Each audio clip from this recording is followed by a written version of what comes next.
very good morning to you. It is 7 a.m. on Thursday, May 15th, 2025, halfway through the month. Welcome to ONNJ Mornings. I'm Ken Rosato. We will take your calls at 888-658-0234.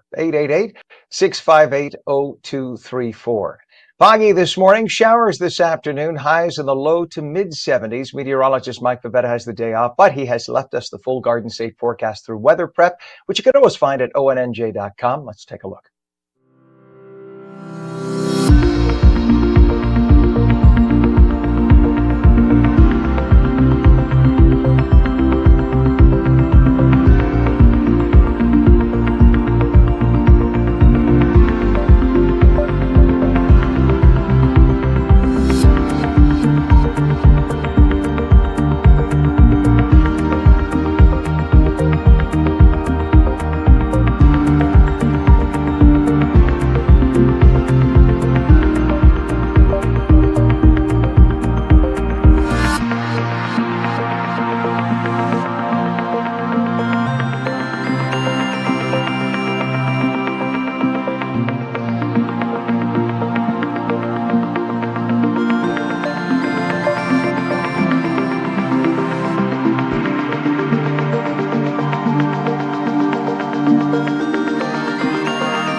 And so we will once again have a lot of fog this morning throughout much, and we will have some showers, likely more than 50-50 chance throughout the state later in the day with highs in the low to mid 70s. If we take a look, in fact, at a traffic camera right now in the Garden State Parkway, this is mile marker 99.9, exit 99 of the GSP. And we're just showing you this, not because there's traffic, obviously it's moving well, but just to illustrate the type of fog you're dealing with. So that's only about a quarter of a mile visibility, which is not that bad in spots, but there are spots where it's worse than that. So just beware that we do have a lot of fog in much of the area today. We have a downed tree right now reported on Route 29 northbound north of 651 Byram Kingswood Road in Kingswood Township, a right lane of the 2 lanes blocked. A crash on the Turnpike Inner Roadway northbound south of Interchange 14, which is by Route 78 in Newark by 1 and 9. All lanes open, but there is a car on the right shoulder. We have a crash on the Turnpike inside entry, Interchange 15W, which is by I-280 in Kearney. The center lane is blocked. It's always bad to have a center lane blocked. Everybody doesn't know where to go, left or right around it. We have a crash on the Garden State northbound south of exit 156, which is Route 46 in Clifton. All lanes are open, but a lot of delays through there. And a crash with injuries on I-80, pardon me, local lanes eastbound by exit 68, which is I-95, the New Jersey Turnpike. And what we have there is all lanes open, but we are told, pardon me, we are told all lanes are open, I-80 by I-95, all lanes are closed through there. So again, let me do that again.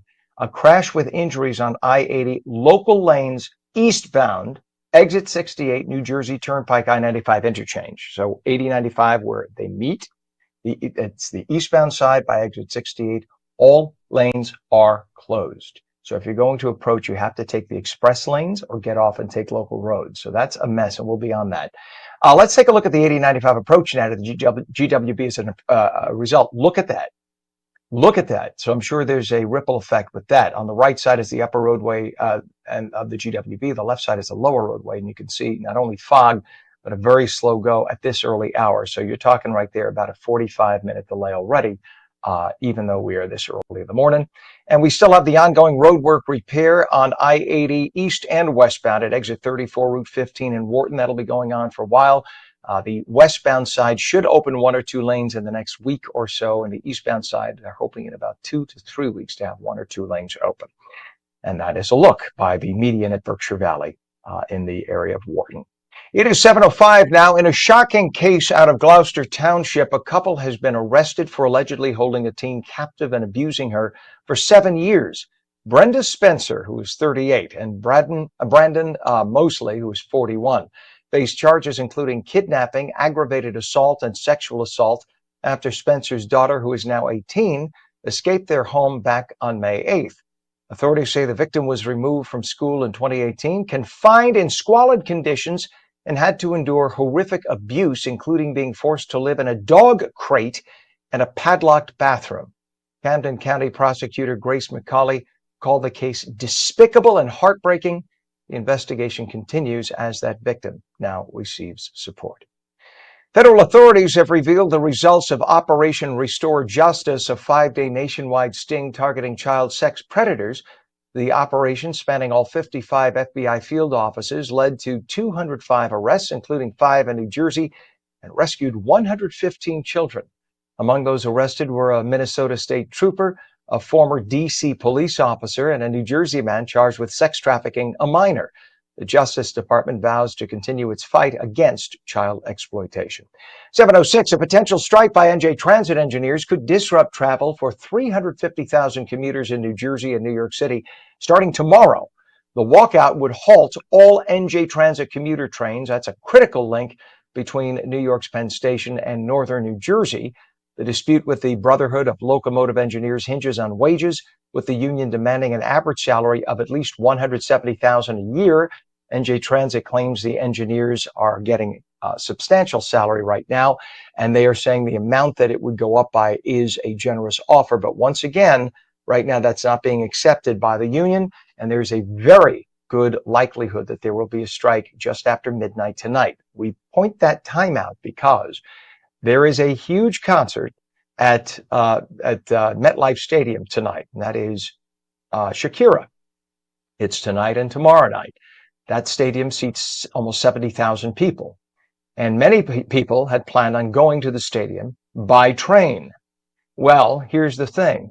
Because the strike could happen as the concert is letting out, what New Jersey Transit has done is canceled train service to the stadium tonight and tomorrow night because of the potential of a strike.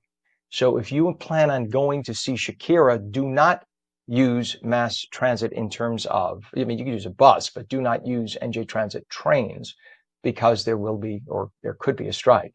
You are told don't assume you can get an Uber home either, because the Ubers might be all overburdened.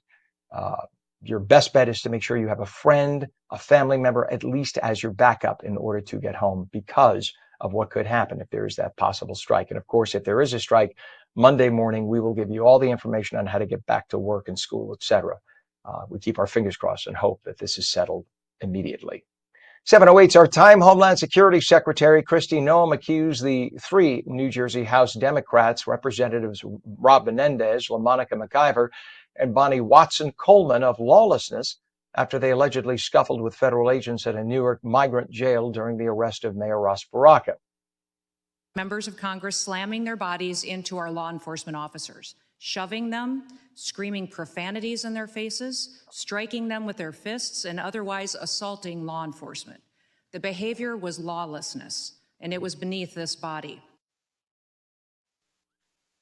Noem called their actions beneath Congress, while the Democrats insist they were conducting oversight at Delaney Hall, which Baraka claims operates illegally. The video shows, excuse me, I'm having technical problems here. Video is showing McIver. Video is showing McIver apparently assaulting an officer. That's the allegation. So nonetheless, that is why there was the one arrest of the mayor. But things are now calming down after the fact, of course. But this is still going on. Kristi Noem, of course, appearing in Congress, insisting that there was illegality on the part of the elected officials there. Health and Human Services Secretary Robert F. Kennedy Jr. faced intense scrutiny on Wednesday during his first congressional appearance since taking office. Lawmakers, including Senator Bill Cassidy, challenged Kennedy's claims about vaccine testing, particularly his assertion that only the COVID-19 vaccine was tested against a placebo. Senator Christopher Murphy accused Kennedy of undermining the measles vaccine amid a deadly outbreak. RFK fired back at senators. Here he is talking about how he is handling food dye. The audience are reminded disruptions will not be permitted while the committee conducts its business. Capitol Police are asked to remove the individuals from the hearing room.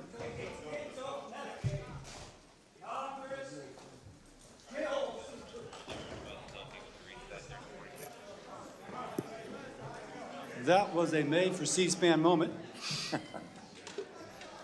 The secretary will resume.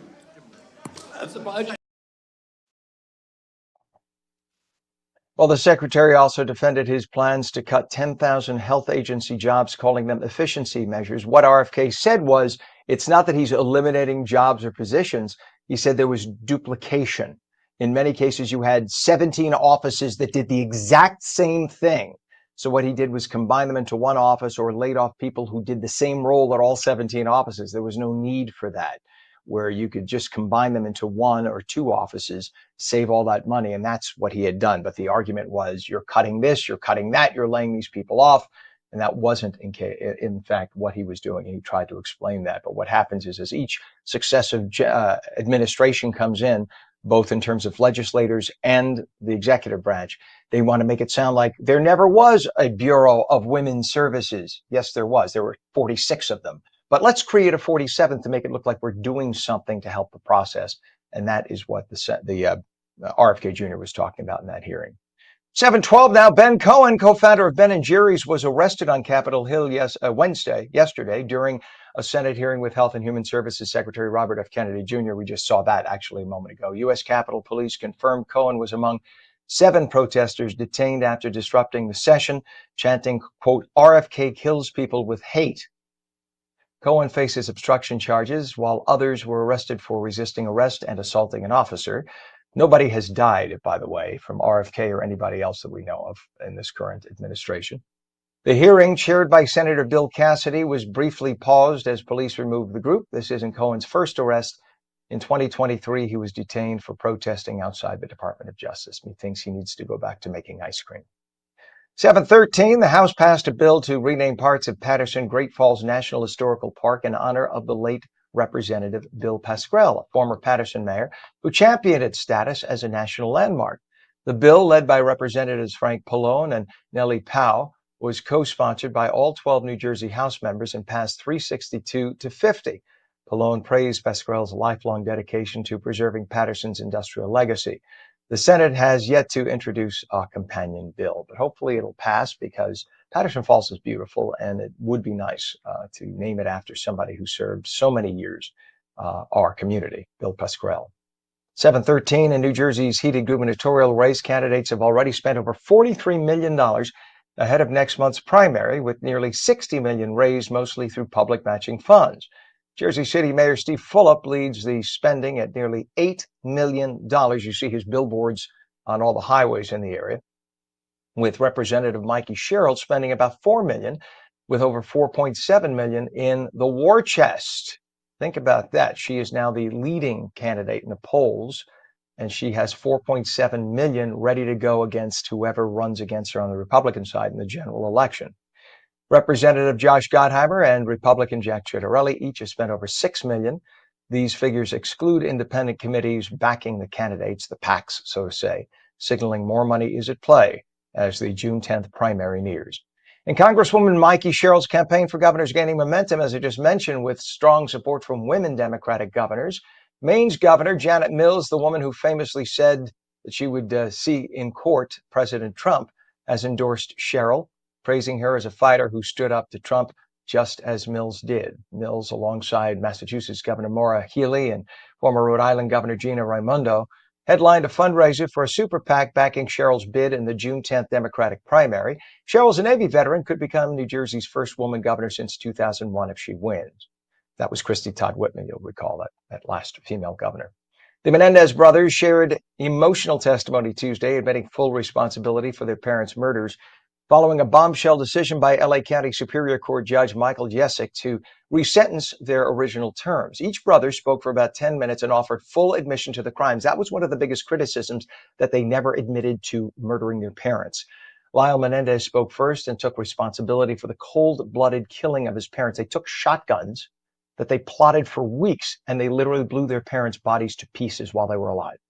They blew their bodies to pieces in their homes, then took their money and partied for weeks with drugs and vacations and expensive cars and jewelry while their bodies were just rotting in their living room.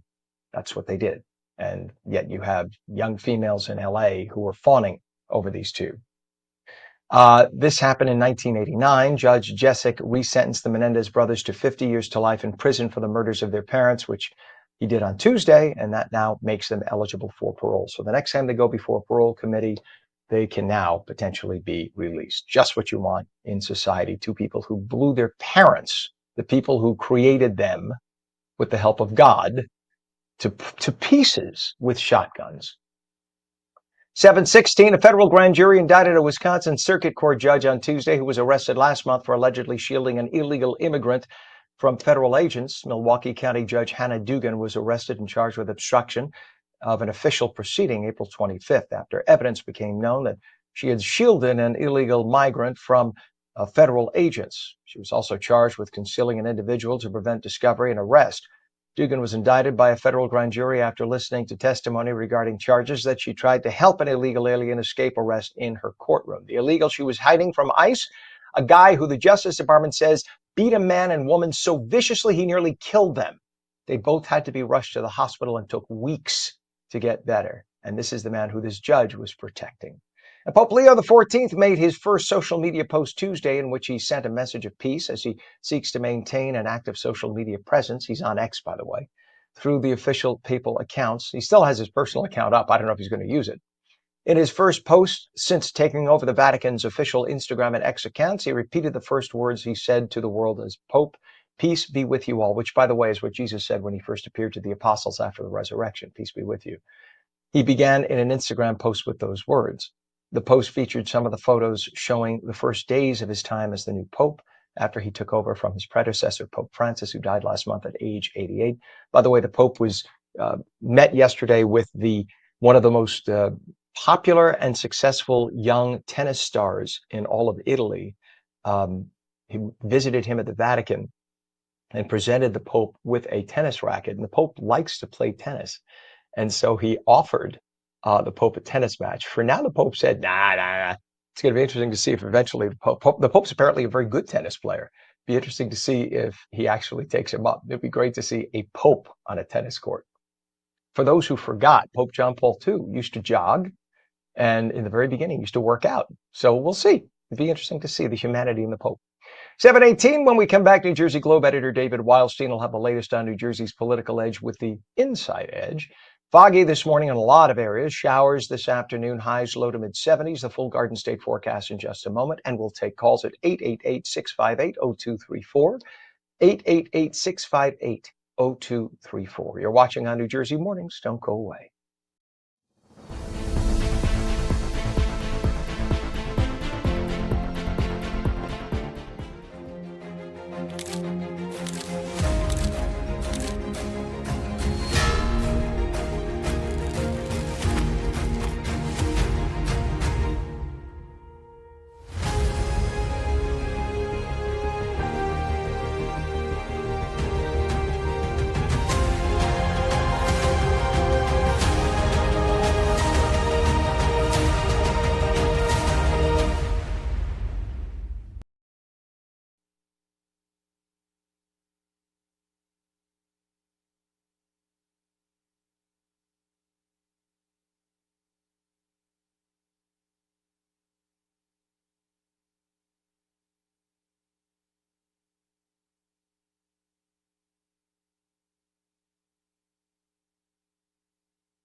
And welcome back to On New Jersey Mornings for your Thursday. I'm Ken Rosato. It's sunny. We're taking calls at 888-658-0234. Foggy this morning, showers this afternoon, highs in the low to mid 70s. Meteorologist Mike Favetta has the day off, but he has left us the full Garden State forecast through Weather Prep, which you can always find at ONNJ.com. Let's take a look.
All right. And we were talking just before about the forecast being foggy this morning, then clouds and showers this afternoon, highs in the low to mid 70s. That was meteorologist Mike Pavetta's forecast for us.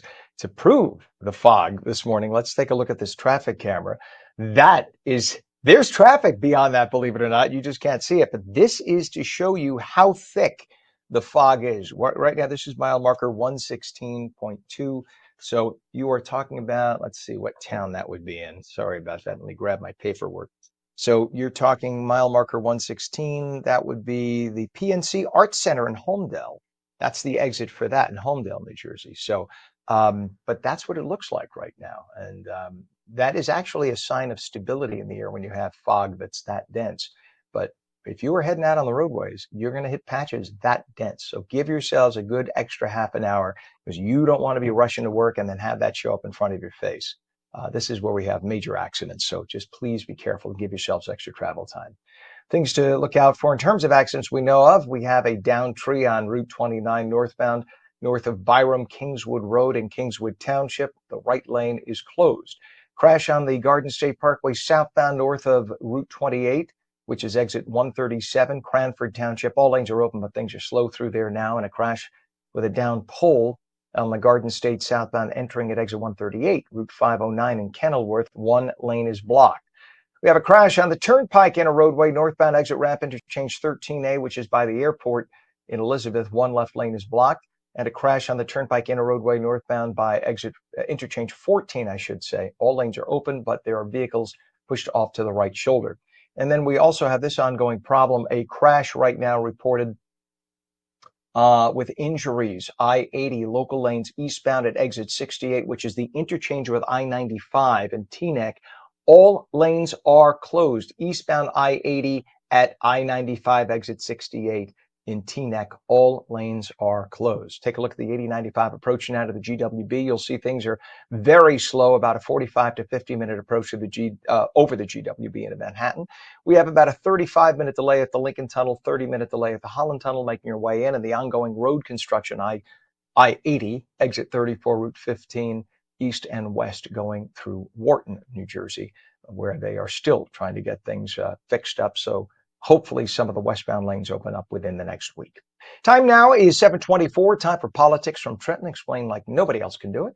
Here's New Jersey Globe editor David Weilstein with the Inside Edge.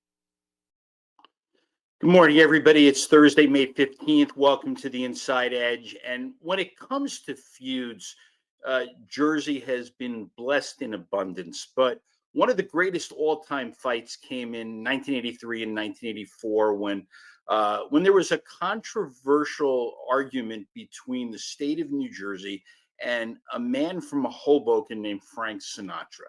Sinatra and his friend Dean Martin had been playing blackjack at the Golden Nugget Casino in Atlantic City. They had both performed earlier in the evening, and Sinatra insisted that he be dealt by hand. That was Vegas style. He didn't want to be dealt out of a plastic box called a shoe that was required under state law and casino regulations. The dealer was a Korean American woman who initially refused, but Sinatra wouldn't back down. He berated the dealer, telling her to go back to China, and he threatened the Golden Nuggets bottom line when he said he wouldn't perform again unless the hotel did what he wanted. Eventually, with the consent of the pit boss, she gave in, and of course, this became a political issue. The Division of Gaming Enforcement filed a complaint against the Golden Nugget with the Casino Control Commission. The Attorney General of New Jersey was Erwin Kimmelman. He was an old friend of mine, a mentor, and he could be a real tough son of a bitch when he wanted to be. He accused Sinatra of intimidating the casino employees. The owner of the Golden Nugget was Steve Wynn, and he admitted to the infraction. Wynn had a problem. He had an exclusive contract with Sinatra, and his appearances in Atlantic City meant big bucks for his casino.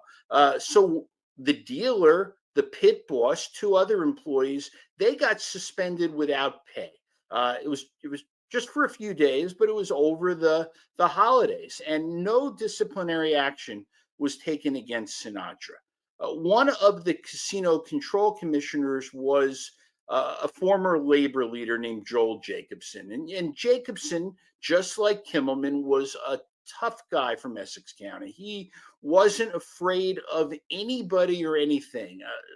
My people, I guess, were more intimidating in those days. Jacobson called Sinatra an obnoxious bully, and Sinatra was so offended by what Jacobson said that he canceled all of his 1984 bookings in Atlantic City. Sinatra refused to perform anywhere in New Jersey, he said, because the politicians were using him as a punching bag. And this was all happening around the time that the Golden Nugget was up before the Casino Commission seeking to renew its license. And as you can imagine, the incident caught the attention of newspapers. I mean, this was bigger than a Stu Leonard's opening. And if not for Jacobson, this matter would have been handled quickly and without fanfare. And I try to keep these Inside Edge videos under 4 minutes. I'd like to finish the story, so I hope you'll indulge me. Wynn attended the Casino Control Commission meeting. He brought Kenny Rogers with him for moral support, and he apologized profusely. And he agreed to pay a $25,000 fine. And then Wynn went to see Sinatra and Martin to explain what had happened. Martin was still pissed off that he lost $800 at the blackjack table that night. Sinatra said he didn't know what he asked for was illegal. He offered to pay the fine. He offered to pay the lost wages of the casino workers, but state regulations wouldn't allow that. It all got fixed. By the end of '84. Frank Sinatra was performing in New Jersey again. I'm going to close with two very Jersey things. First of all, the counsel at the Golden Nugget back then was Marty Greenberg. He was a former state senator.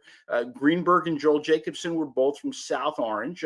Greenberg had beaten Jacobson in a state Senate primary. They didn't like each other. And Governor Tom Kean, hugely popular as he was preparing to run for re-election, Kean sided with Sinatra, and Kean wound up winning Hoboken in 1985. And when Jacobson's term on the Casino Control Commission came up the following year, Kean telegraphed that he wouldn't reappoint him. But Jacobson had other options. A federal judge named Harold Ackerman picked Jacobson as the trustee of Teamsters Local 560 in Union City.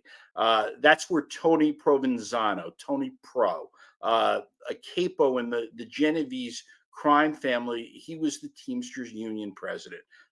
Tell me Jersey's just not the best. Anyway, that's everything for today. Joey Fox will be filling in for me tomorrow, and I'll be back next week after the Sunday Democratic gubernatorial debate. Thanks for listening. All right, David. We'll talk about Tony Pro. I haven't heard Tony Pro's name mentioned since I was a kid. Tony Provenzano. 7:30 is our time. When we come back, the FDA recently approved the first at-home HPV screening test. What this could mean for women. The phone lines are open. We'll take your calls at 888-658-0234. 888-658-0234. A lot of fog in some areas this morning. Showers likely this afternoon, highs in the low to mid 70s. And it gets hotter tomorrow in the upper 70s and then Saturday into the mid 80s. Full Garden State forecast with meteorologist Mike Favetta's weather prep in just a moment. You're watching ONNJ Jersey Mornings, seen daily at ONNJ.com, TV, News On, Samsung TV Plus, Apple TV, YouTube, Facebook, and X. And now streamed live on Rumble and Twitch at twitch.tv/ONNJ Jersey. Coming right back.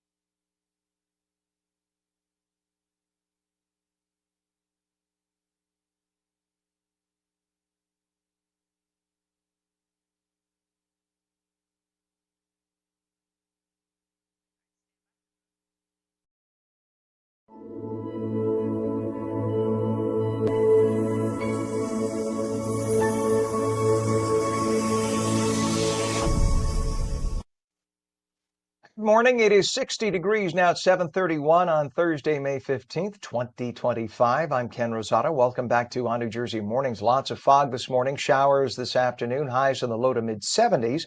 Meteorologist Mike Favetta has the day off, but he's left us the full Garden State forecast through his company Weather Prep, which you can always find at ONNJ.com. Let's take a look.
Again, the forecast from meteorologist Mike Favetta is that we will have fog this morning, some dense fog in areas, and then just showers through much of the day, highs in the low 70s. Let's take a look at some of the traffic in the area right now. The Garden State Parkway. This is mile marker 136.8 south of exit 136, which is the Linden Roselle area. And you can see just things really slowing down because the visibility, depending on where you are, is anywhere from a quarter to a half a mile. And folks, as they round bends in fog and whatnot, hit their brakes, and then that causes a residual effect. And that's what you get right there. You have the folks checking their brakes, causing real slowdown. So you better give yourselves a good 30 minutes of extra travel time this morning. Don't get that extra cup of coffee just get on the roadways and take it easy. We have a downed tree on Route 29 northbound by Byram Kingswood Road in Kingswood Township, rather. The right lane is closed. Crash on the turnpike in a roadway, northbound exit ramp by 13A, which is the airport exit, with the left lane blocked. Crash on the Garden State southbound north of exit 137, which is Route 28, Cranford Township. All lanes are open, but things are very slow through there right now. And we have a, crash on, we just got a refresh of the information. Crash on the turnpike in a roadway northbound south of interchange 14, which is 1 and 9 in Newark by I-78. All lanes are open, but there's a vehicle now on the right shoulder. And a crash, this is a biggie, a crash with injuries on I-80, local lanes eastbound at the I-95 interchange. So that's at exit 68 of I-80. So the local lanes are closed eastbound on I-80 at I-95, closed. So I-80 is a mess. Back at exit 14, Route 35 in Wharton, it's closed. And again, you have it closed at exit 68 with the interchange with I-95. So you got a lot of problems at various points on I-80 if you're making your way into Manhattan from Western New Jersey. It's going to be a real challenge today. Speaking of making your way into Manhattan, take a look at the 8095 approach to the GWB right now. Very slow. That's about a 45-minute delay. You can see some distant fog behind the vehicles there. You got a 35-minute delay from the Lincoln Tunnel, about a 25 to 30-minute delay from the Holland. And this is the mess we have. That is our Thursday morning. And of course, the ongoing roadwork repairs at I-80, exit 34, Route 15 in Wharton. Hopefully within a week, we should have 1 or 2 westbound lanes open, and it could be 2 to 3 weeks before we have any eastbound lanes open. You can see a wider angle Route 15 right in the middle of your screen. On the left side is the construction vehicles trying to get that roadway patched up and reopened for work. It is now 7:37. The FDA recently approved the first at-home HPV screening test, a possible alternative to what is known as the Pap smear. The new option could make it easier and more comfortable for women to get screened for cervical cancer, which affects over 11,000 women every year in the U.S., and it's highly preventable with regular testing. Joining us now is Dr. Jocelyn Carlo, who is Director of Gynecology at Hackensack Meridian Jersey Shore University Medical Center. Doctor, thanks for being with us this morning. Oh, my pleasure. Thank you for having me. Anytime I get an opportunity to speak to women's health and educate women about their bodies and what they could do to improve their quality of life and prevent disease, I will jump at that opportunity. Fantastic. And this impacts obviously 50.5% of our population, and unfortunately does not get the recognition and information it deserves. Tell everyone, especially for those of us on the male side, what is a Pap smear? What's it designed to detect? And at what age should women start getting them, and how often? Correct. I'll break that down. So Pap smear is a cervical cancer screening test. It helps us detect precancerous and cancerous cells of the cervix. Traditionally, it's been done in a healthcare setting where a woman comes in for her well-woman exam. It's just one part of the pelvic exam that we do. So we traditionally have been inserting a speculum in a woman's vagina. We take some swabs of the cervix, we send them to a lab, and they let us know if there's precancerous or cancerous cells. There is what's also called co-testing, which is the HPV test, which could be run off the Pap smear. So there are 2 separate tests. It's important to explain that to women.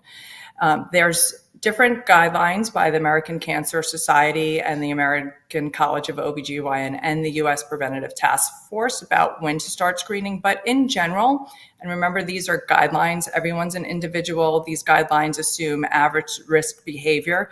So certain women have different risk factors, so they might not fit quite into the guidelines. But in general, we recommend starting screening women at 21 years old. And we screen them from 21 to 29 with what's called the Pap smear, which is just the cytology test, where we look at the cells of the cervix to see if there's any what we call dysplasia or inflammation, or what we see the beginnings of cancer or cancer. And then when women cross over to 30 years old, we recommend doing what's called co-testing, which is the more common test that's done. But there are, again, a few variations. And every individual is different. So the co-testing is the pap smear with the HPV test on it to let us know who is at risk, who needs to be screened more frequently if they need additional testing.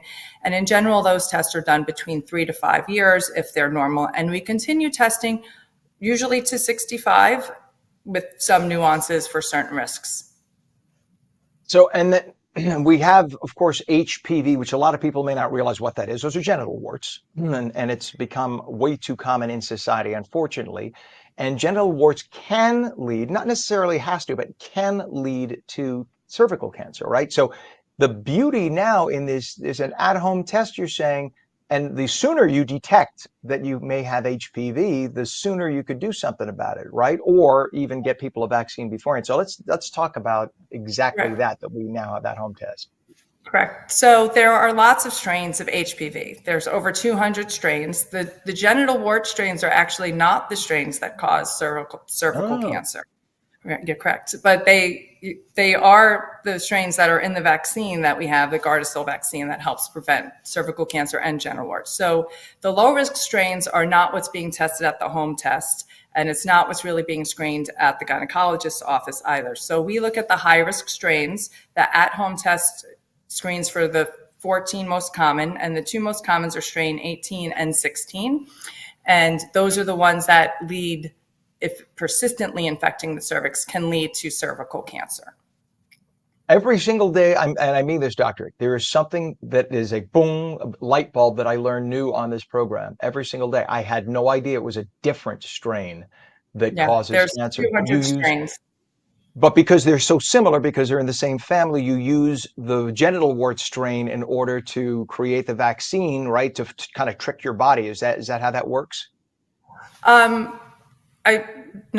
don't know the technical aspects how they run it in the lab, but we don't screen for the low risk strains at all. The only way to screen for the low risk strains, if someone has a genital wart, we biopsy it and they run the test. So the PAP is really just looking for the pap smear, and the HPV tests are looking for the high risk strains because those are the ones that could lead to cervical cancer. And that's the purpose of the test. And I'm sorry, I didn't mean to throw a curveball at you like that. The FDA has now just approved this at-home HPV test. So why is this such a significant development? How easy will this be for people to get access to, do you think?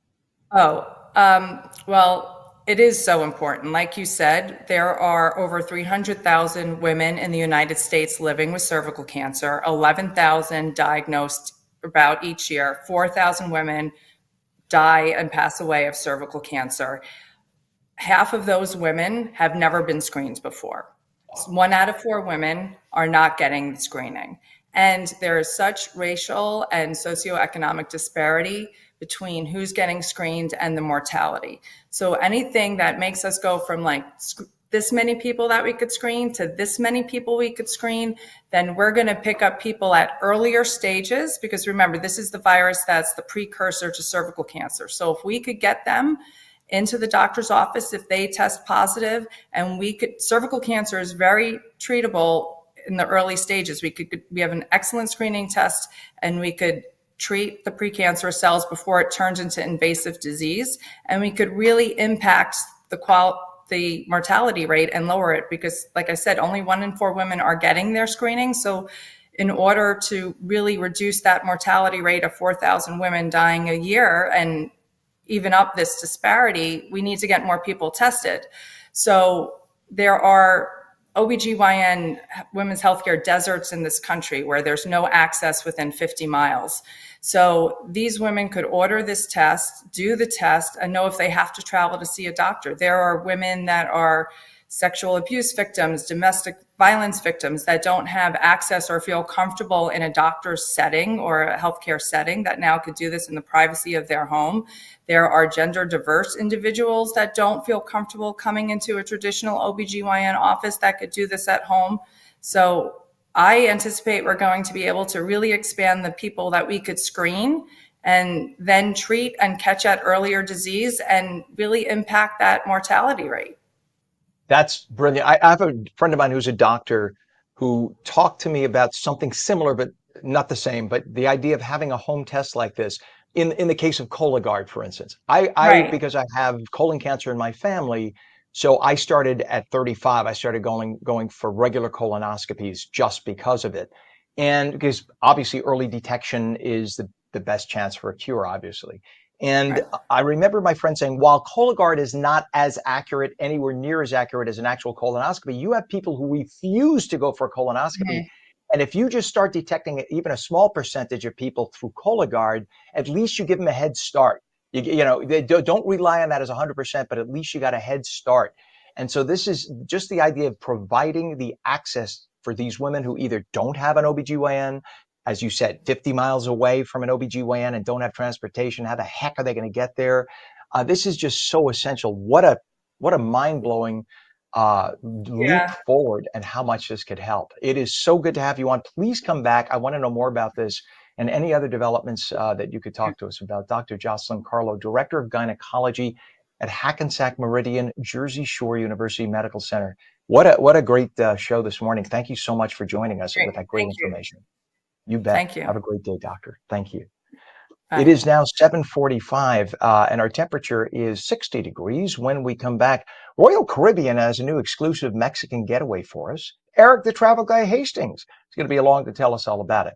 We have a lot of fog this morning, showers this afternoon, highs low to mid-70s, the full Garden State forecast through meteorologist Mike Favetta's weather prep when we return. And we will take your calls at 888-658-0234.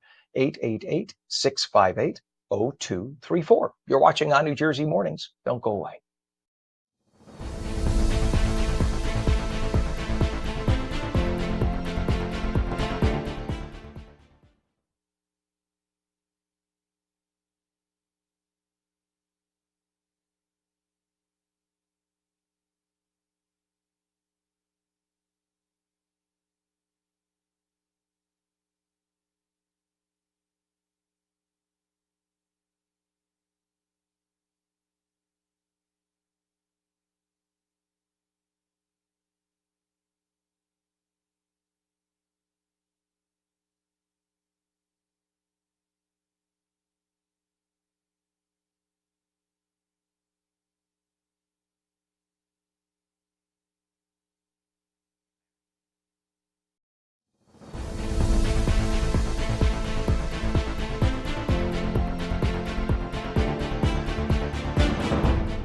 Welcome back to On New Jersey Mornings. I'm Ken Rosato at 7:47, taking calls at 888-658-0234. Foggy this morning, showers in the afternoon, highs on the low to mid-70s. Meteorologist Mike Favetta has the day off, but he's been so kind to leave us the full Garden State forecast through his service weather prep, which you could always find at ONNJ.com. Let's take a look.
Welcome back again. That is Weather Prep, which is our meteorologist Mike Favetta's weather service showing your local forecast. Again, most of the state is going to have some dense, patchy fog this morning. In fact, we'll show you. Let's bring up the traffic cam right now, if we could, Pam. This is what we're talking about. That is what a lot of New Jersey has right now, this dense, patchy fog.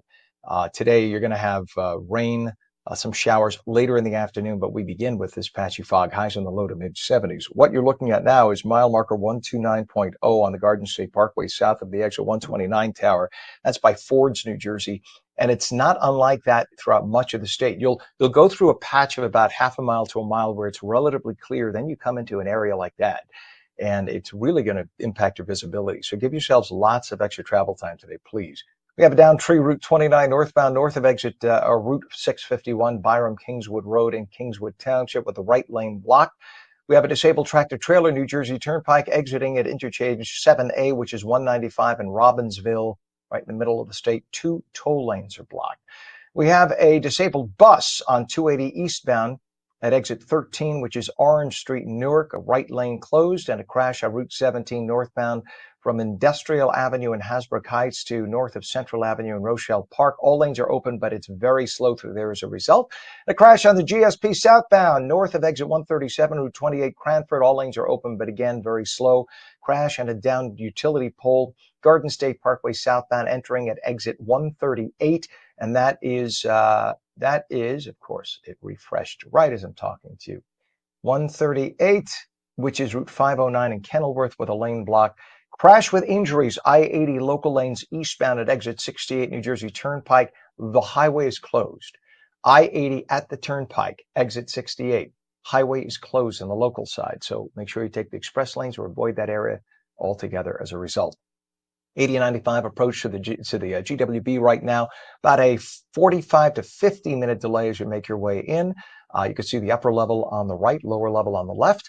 And we have about a 35-minute delay in the Lincoln Tunnel, 25 to 30-minute delay at the Holland. Ongoing roadwork construction, I-80 east and west, exit 34, Route 15 in Wharton. Hopefully 1 to 2 lanes westbound will be open up within a week. 752, and there it is right there. You can see the construction vehicles on the left, and that's Route 15 right in the middle of the state. 752 right now, we have 60 degrees, kind of a stable temperature throughout the state. And Royal Caribbean has a look inside its newest destination in Mexico with white sandy beaches and the tallest water slide in the Americas. Eric the Travel Guy Hastings of ericthetravelguy.com, that's Eric with a K, joins us now with the details. Good morning, Eric, with a K. Good So morning. what's new about this? Good to have you. I saw you dancing to our weather prep music, too. That was Very quite exciting. something I It was can't uplifting. unsee, and I'm a little disturbed, I must say. That's about But right. Yes. I'm going to go take some Tylenol now. What's new about this destination? This is in Mexico, a Royal Caribbean, and they're promoting this heavily, even though it doesn't open up till 2027. Tell us what that's about. Well, again, they're promoting it heavily because this is yet another edition of cruise lines listening to what their cruisers are telling them. And while, I'm really on the fence, Ken, this is private islands for cruise lines is a big subject for me. And you and I have talked about it, and certainly over the phone, because on one hand, I appreciate the fact that cruise lines offer experiences that cruisers want to experience. On the other hand, I find private islands about as authentic as queso dip is to Mexican food. Like it's a manufactured thing.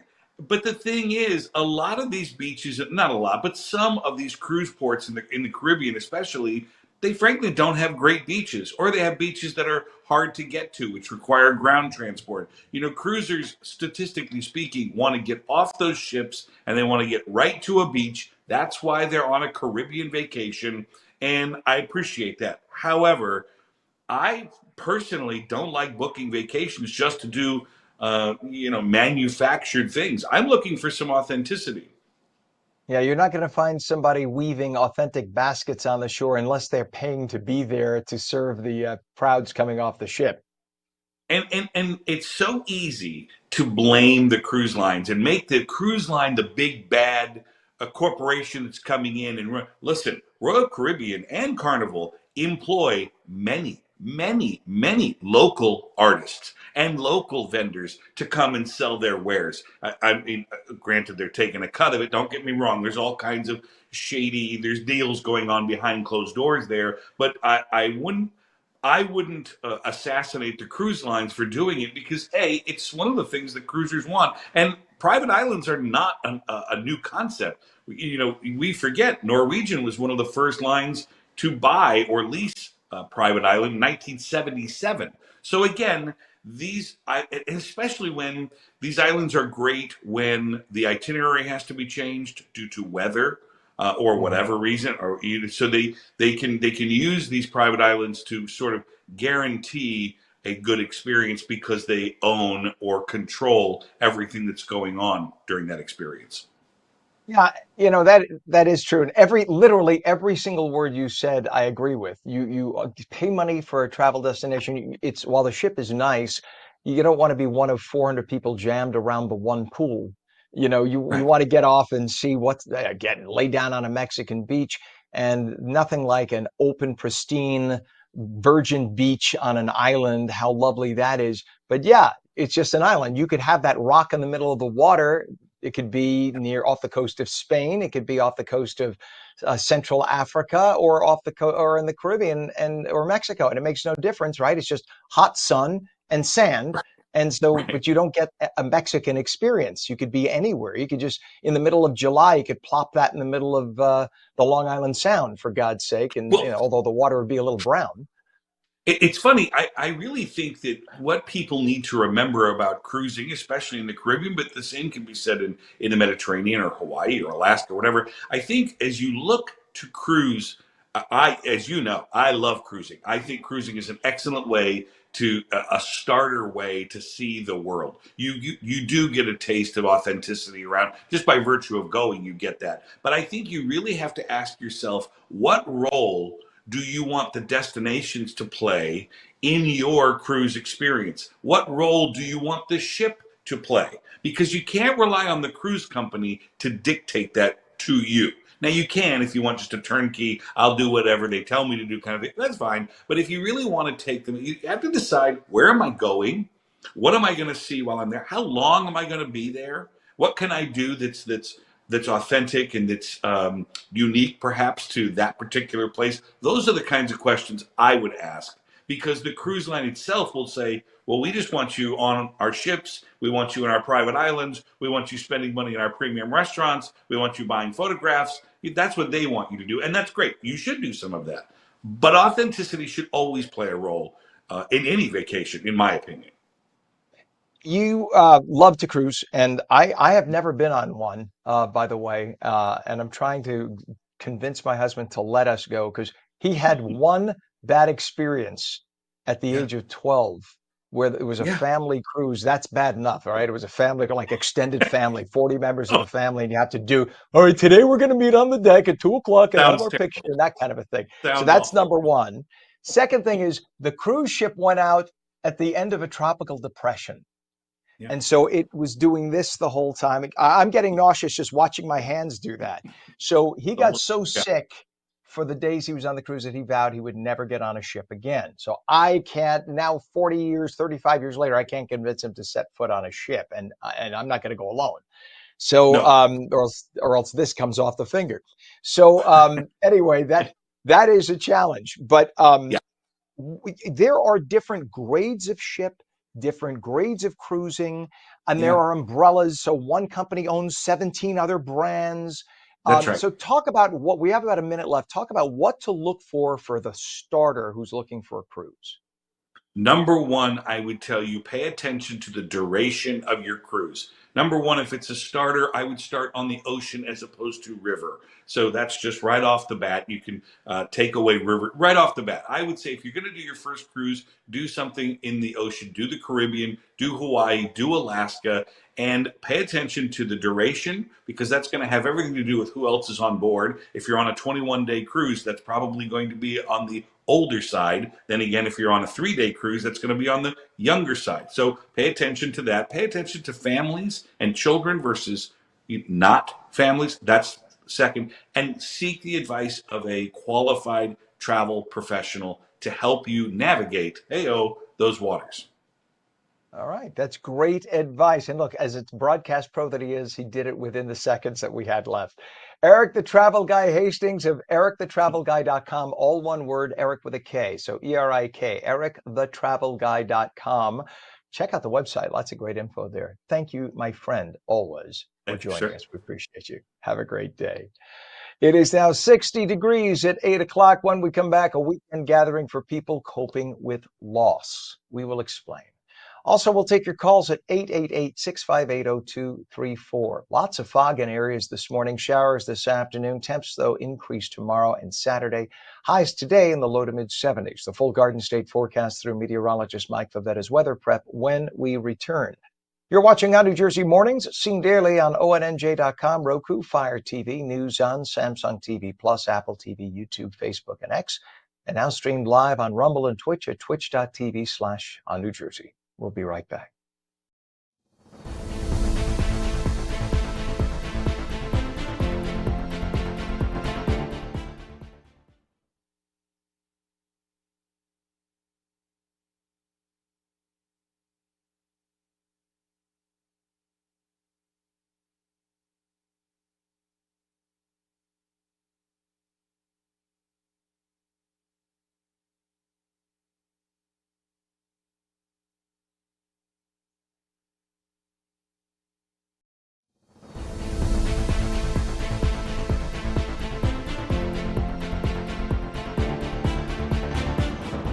A very good morning to you. 8:01, Thursday, May 15th, 2025. Welcome back to ONNJ Mornings. I'm Ken Rosato, and we'll take your calls at 888-658-0234. Foggy this morning, showers this afternoon, highs low to mid 70s. Meteorologist Mike Favetta has the day off, but he has left us the full Garden State forecast through Weather Prep. That's his weather service, which you can always find at ONNJ.com. Take a look at your local forecast.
And once again, the forecast for the Garden State from meteorologist Mike Favetta. Some morning fog. Some areas very dense, in fact, this morning. So give yourselves extra travel time. Then becoming cloudy through the day with a chance of showers in the afternoon. Highs in the low to mid 70s. It is now 8:04. In terms of traffic, let's take a look at this one traffic cam we have on the New Jersey Turnpike. This is mile marker 103.4 south of interchange 14. You see some volume delays, and in the distance, you can kind of see the fog in that area. It's not as bad there as in other parts. The Garden State, I notice, is worse than the Turnpike because the Garden State tends to be a little more shore. So as you get closer to the shore, you have additional fog. But nonetheless, there is a good amount of volume on the highway to look out for. We have a disabled tractor trailer too right now on the Jersey Turnpike. That's a little south, central south. This is by exit interchange 7A, which is 195 in Robbinsville. 2 toll lanes are blocked. Disabled bus on 280 eastbound at exit 13 Orange Street, Newark. 1 right lane is closed. Crash on Route 17 northbound from Industrial Avenue and Hasbrook Heights to north of Central Avenue in Rochelle Park. All lanes are open, but things are heavy through there, and a crash with injuries. I-80 local lanes eastbound at exit 68, New Jersey Turnpike, I-95, and Teaneck. So that means that the local lanes are closed right now because of that crash with injuries. That's at the interchange on I-80 local lanes. As you meet up with I-95, exit 68, you're going to have bumper to bumper stop traffic. So very important. If you normally take I-80 past I-95, so going to the GWB, find an alternate route, take the express lanes, take local roads. Do not stay on I-80 because you will be stuck for the duration in bumper to bumper stopped traffic. Very important. Speaking of the GWB and the approach into the city, the 8095 approach right now, very heavy, in spite of the fact that you can't even get on from I-80 just before that point. Just 2 miles behind what you're looking at is where the accident is on I-80 local lanes. But this is about a 45-minute delay into Manhattan right now in the GWB, upper level on your right, lower level on your left. We have about a 30-minute delay at the Lincoln right now and a 20-minute delay at the Holland. Ongoing roadwork repairs as well, I-80 eastbound and westbound, exit 34, Route 15 in Wharton, New Jersey. Hopefully, oh, look at the fog. There you go. You could see Route 15 on your right.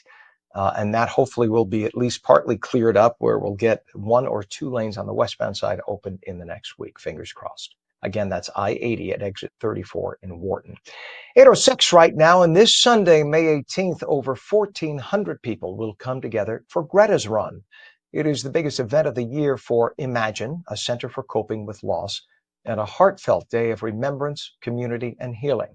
Now in its 12th year, the event includes a 5K, kids fun run, memory walk, and meaningful moments like live music, crafts, and a dove release.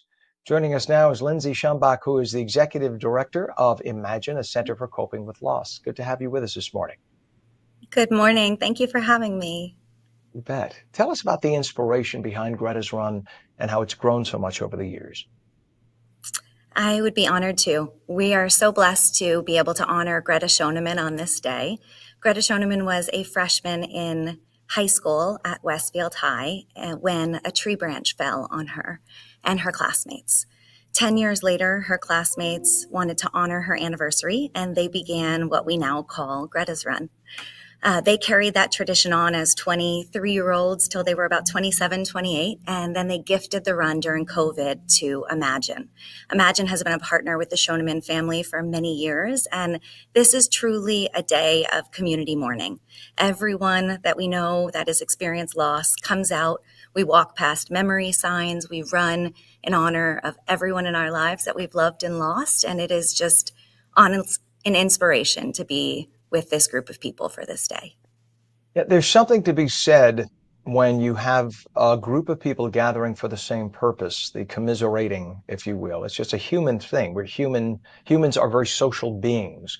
And there is something to be said for people gathering, caring about what the other person is going through, right? Because how many times have you lost a loved one, you go back to work, and you just kind of have to get back to business as usual. You don't want to burden other people, and they feel awkward talking to you. But at a place like this, it's okay to cry, right? It's okay to talk to somebody else and tell the story of the loved one lost. So it must be very cathartic for people to gather at this. There's a brilliant grief researcher who says that the only cure for grief is to grieve. And our culture is very grief averse. We don't like to see people grieving. We want to take their pain away. But by trying to take their pain away, we're actually limiting their opportunity to grieve and to mourn the people in their lives who they've loved and lost. And so this is a day where you know that everyone there wants to hear your stories. They want to hear who you've lost. They don't want to always hear how they died. At Imagine, we say, tell us about how they lived. And remember that they were a person outside of the way in which they died. And so this is a day where people tell stories, we play songs, we listen to music, we share in the community aspect of grief, which really has gone away in our culture today. And what makes this year's event especially meaningful? We always have so many different events that we've planned. This is the fourth year for Imagine planning this event. And when we inherited this race, there were about 500 people. This year, we think we're actually going to tap over 2,000 individuals who are going to come out today. And this is the first time that we're able to honor Greta in this way. We will have 100 lawn signs for 100 other people that we're running for. All of the Imagine families who utilize our free peer-to-peer support program will be out there, thinking about young children whose mothers have passed, young teenagers who are grieving their best friend. We think that there is no better way to let kids know that they're not alone than to put them out on a beautiful day with a band and 2,000 other people who are going through something similar. And the amazing thing about this year we've started a program called 500 for 500. Our goal this year is to raise $2,500 for free peer-to-peer support that will allow us to open an entire another night of support at our center here in Mountainside. We serve 600 children and families every 2 weeks in our free peer support program. And we can't do that without the generosity of everyone in our community. And so that has been amazing, just to witness the way that the community has come together. Our partners at Salad House and Garage Gym and Alpha Fit Club, all of them have experienced personal loss, and they're coming together because they know the importance of this beautiful day. Lindsay, can you share a story from some past runs that really moved you? One of the special things about this year is that we will hear from the Glee Club who sang at the first time that we did this beautiful event. And they lost a classmate recently. And so this young group of individuals who are now 8th graders sang when they were 4th graders for the first time we did this event in person. And the beauty of that is realizing that we will be here for you no matter what. You never know if you're going to need a place like Imagine, and God willing, I hope you never do. But what we find is that the people who show up for others before they've experienced losses, they're the ones who pay it forward and understand the meaning of a place like this. And so I know that the Glee Club singing the national anthem this year is going to be one of those moments that we will never forget, because they're honoring a classmate who died way before she was supposed to. And that's the common experience here, that all of us have experienced someone we love and someone we've lost. We also have the opportunity this year to honor Marilyn Stiglitz, a woman who has been Imagine's supporter from the beginning, continues to support this because she understands loss after experiencing the death of her young daughter many, many years ago. And now as a young woman in her 80s, she continues to help families at Imagine each and every day, every year. And so we'll get a chance to show Marilyn the impact that she's had. I could recall, actually, getting back to Greta, I could recall when that happened. I was a news anchor at Channel 7 back then. I remember the story, and I remember how much it impacted my co-anchor too at the time, because she had 2 daughters around that age. And it just hits home. It was such a random thing with the tree branch. Yes. Horrible. And it just reminds you of how fragile life is and how fast. 1 second you kiss your child goodbye to school, oh, okay, see you later. I'll have a snack for you. And I got to rush you off to cheerleading practice, whatever. And that's it. You don't ever get to talk again. That is so impactful. It makes me very emotional thinking about, God forbid, that happening. But this is the reality for that family. What should first-time participants, people who are just experiencing grief maybe, or who just want to show up and support their friends, what should first-time participants know before attending? I think you really hit on a beautiful concept, that losing Greta was instrumental for her parents, for her sister, for her entire family. But often the piece is we forget about children's classmates. It was a marked experience for those young people. And now here they are. Greta passed away in 2002. And so we're 23 years later. And those people, we actually have one of her classmates here on staff. Many of the people from her community remember that day. They're students who are now parents who are bringing their children, talking about Greta. And at Imagine each night, we invite even our newest families who are grieving to come to an event like this. That's many awesome. times. It is so important. I don't mean to step on you. We're tight on time, and I have to get your website in and how people can support Imagine's work. Please, I don't mean to step on you, Lindsay. No, that's fine. Thank you so much. So please tell us how people can get in touch with you, your website, etc.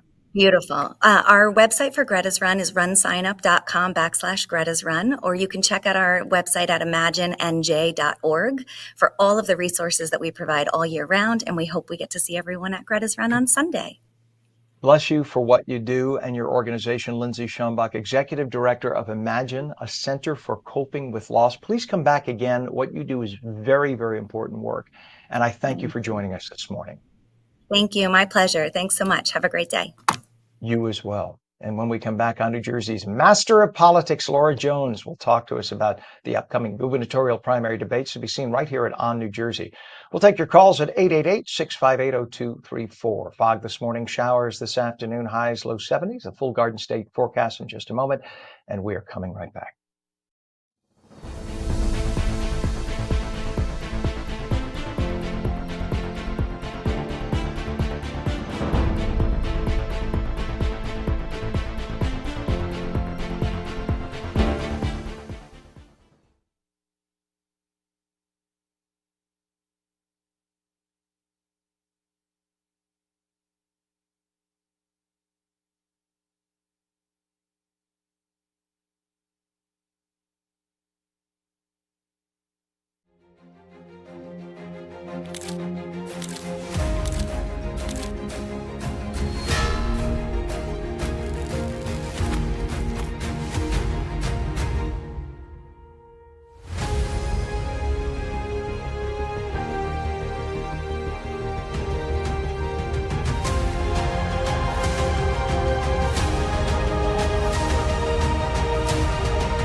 Welcome back to On New Jersey Mornings. I'm Ken Rosato at 817, taking calls at 888-658-0234. Morning fog, then showers this afternoon, highs mid-70s. Meteorologist Mike Favetta has the day off, but he's left us the full Garden State forecast through Weather Prep, which you can always find at ONNJ.com.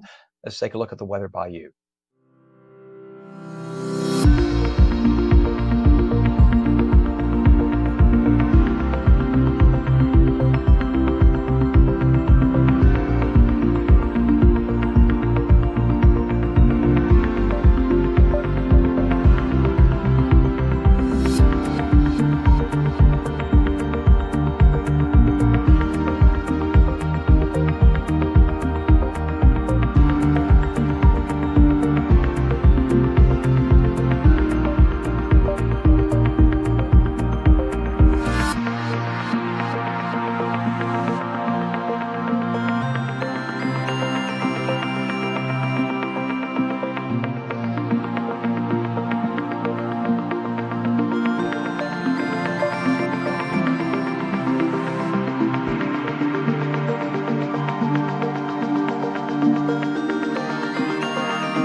All right, and checking the forecast once again, meteorologist Mike Favetta tells us we'll have some morning patchy dense fog in some areas, and it will lead to clouds and rain, or at least showers, through much of the tri-state, especially through the state of New Jersey, with highs in the low to mid 70s. And we take a look at the traffic right now.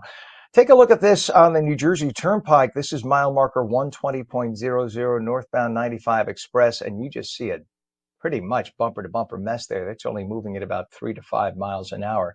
And that is, again, the express lane as you make your way northbound I-95. That is by mile marker 120.0. So you're talking that's in the northern part of the state.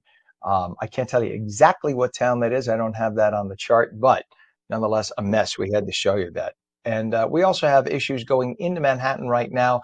Upper and lower level of the GWB approach from 8095 is bumper to bumper. We're talking about a 45-minute delay making your way into and across that bridge into Manhattan. So you could expect that you're going to need extra travel time. And there it is right there. On the right side is the upper level, left side is the lower level. Ongoing roadwork repair we have as well on I-80 east and westbound at exit 34, Route 15 in Wharton, with the sinkhole issue that continues. Hoping to get at least 1 or 2 lanes on the westbound side open in the next week. That's Route 15 in the middle of your screen. A lot of fog and reflected light with that camera. On the left side, you see vehicles that are just construction worker vehicles there on the roadway as they try to get that roadway patched and reopened. At least 1 to 2 westbound lanes in the next week. And we have an ongoing problem, a crash with injuries, I-80 local lanes eastbound at exit 68 where I-80 meets I-95. I-80 local lanes eastbound closed entirely. It's causing a nightmare right now at the I-95 interchange. Again, that is in Teaneck. I-80 eastbound at exit 95 local lanes stopped, closed. Everybody has to detour off, take the express lanes, or take a local approach to get onto the GWB from that area. It's 8:21 right now, and excuse me as I clear my throat, with 2025's New Jersey gubernatorial primaries heating up, all eyes are on the upcoming debates, where candidates will face off on critical issues like taxes, transportation, and affordability. Moderating these high-stakes events is Laura Jones, the esteemed host of New Jersey Politics and a veteran journalist known for her sharp insights and steady hand. We're going to discuss what it takes to prepare for these debates. Laura, I'm going to be sitting alongside you. I'm just going to ask a couple of questions. I'm glad you're handling this because my head is spinning thinking about what we have coming up. So tell us about what it is to prepare to moderate, because I have never moderated a debate like this in all my years as an anchor. What does it take to moderate a debate with such a crowded field? We have 5 Democrats on May 18th and 3 Republicans on May 20th. Yeah, I think my biggest job as moderator is I'm ensuring that the traffic is flowing, really, traffic director, making sure that we're keeping to schedule. We have a big rundown of the topics we're going to cover, the panelists, but, I'll have an earpiece, and so I'll be listening to producer, director. I'll be looking on the to the floor director, to others, to see, what's coming and going. So it's very interesting, when you moderate a debate, you want to make sure you're prepared on the issues. You want to make sure you know who the candidates are. You want to kind of anticipate what could happen. When we look back at the Republican primary debate that we hosted back in February and the Democratic debate was kind of kumbaya. All the candidates were kind of agreeing. They were being very respectful to each other. The Republicans, man, they started fighting and going at it. We actually did some rehearsals preparing for the candidates to fight each other. And we thought, well, the Democrats were going to get a little spicy, but it was more the Republicans who went at it. And it was really hard to get a word in edgewise at some points. And a lot of times moderators and panelists will get criticism like, oh, how are you letting this happen? How are you letting that happen? And what the viewers don't see is everything that is going on behind the scenes. And I've got somebody in my ear saying, you need to do this, you need to do that. Somebody in my ear means I've got an earpiece in, and somebody behind the scenes is saying, Laura, I need you to move on to the next question, or we need to let this little back and forth play out. So the things I do to prepare is I make sure, one, I know the topics that we're going to talk about. I know the general direction of the show. I'm paying attention to the clock, right? That's another thing I've got to pay attention to is this person has 1 minute to answer. This one has 30 seconds to respond. Did this person attack? So there's a lot going on. But what you'll see as a viewer is me doing this. Excuse me. I have to interrupt you. And I do have off to the side, I will have little catchphrases or words that, gentlemen, with all due respect, I need to pull it back. So those are some of the things that I do behind the scenes to prepare. But, we as people on TV, we'll try and make it look easy. We try and keep the viewers in mind to keep the conversation flowing, and also keeping in mind, when candidates start fighting or when they're going back and forth, I'll have to make a call, right there at my discretion. Do I let this play out? How is this playing with the audience? Can they understand what's happening? And I don't ever want to make it about myself, right? I want it to make it about who the candidates are. Let's get good information out that the viewers can digest, because this really is all about making sure the voters are informed. That is my job also, not just as moderator, but as a journalist. That's what I try to do. And Laura, you have a special issue here this time because you have an audience of not just 50, 20, you're going to have about 500 people, and they're all going to be cheering on their guy or gal. And the question is, how do you maintain the decorum? How do you keep from the hoots and the hollers and the boos and the cheers? Which you do want a little of that, because that's the whole point of having a live audience. Otherwise, we could just have it in a closed room and make it very sterile. And at the same time, keep control of each candidate and keep them in time, because when they get cooking and they're on a topic, whoever they are, Democrat or Republican, they're going to keep going. Well, you bring up a good point. They're going to keep going. They're going to sometimes bulldoze over me. And that is my job to respectfully talk over that. I'll have hand gestures. We will prep the audience ahead of time. And I will say, hey, don't make me, David Wildstein, who is also a part of the debate, New Jersey Globe. He's like, Laura, you got to be the mama. You got to be the mama and come down and say, oh, no. Audience, you need to tone it down. But again, you don't want to disrupt from the flow of the debate. So, I will certainly turn around and I will say, I will, the audience will be behind me. And we will have producers there, hopefully, able to try and, talking ahead of time to the audience to say, here are the rules. We want you to respect the rules. But let's be clear.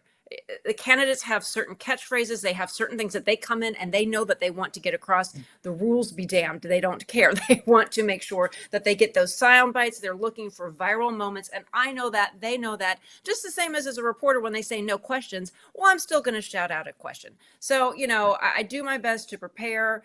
We'll go through some rehearsals with the panelists, and, we'll pretend that they're fighting, and I'll rehearse. How do I interrupt? How do I deal with, somebody who's getting out of control? I know at the last debate we had at Rider University, there's security there. So if there's something that needs to be addressed, we'll, wave our hand and we'll take care of it. We'll deal with it. We've got some experience here. We've been doing this. Another station has done what we've been doing for the past 2 years.